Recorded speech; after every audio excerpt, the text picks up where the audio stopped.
রাত 11টা। সাগর ভেতরে বসে আছে, বেলুন বাঁধছে। ইঞ্জা, সোনু, শুভ এরা সব গেট মেকআপ করছে, ডেকোরেশন করছে। ওদিকে পাপাই কার সঙ্গে ফোনে কথা বলছে। আর এদিকে গুড্ডা, ভেতরে একটা গুড্ডু আমাদের আছে জামাই। সাগর বসে আছে এখানে। আর ওদিকে সুহাগ, ম্যাজিকের বেটা। ম্যাজিক কি করছে?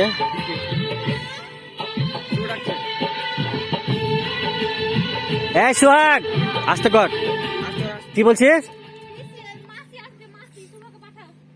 যাচ্ছে পাপাই, এ পাপাই না যেতে না। এই পাপাই যাতে তুই যা। কতটা আসতে বল, আসতে বল, ডাকছে বল, আসতে বল। ওইখানে দেখা যাচ্ছে, চলে আসতে বলো। হ্যাঁ ঘরে আছে যে, যা হয়ে গেছে, এটা হয়ে গেছে। আর কয়টা আছে বন্ধু? হয়ে গেছে, 1 মিনিট। কে আসছে বললো? এই তো ছোট মাসি। তো যা, তুই কে যাচ্ছে? যে যা তো ঘরে আছে। বাড়িতে আসি, যা।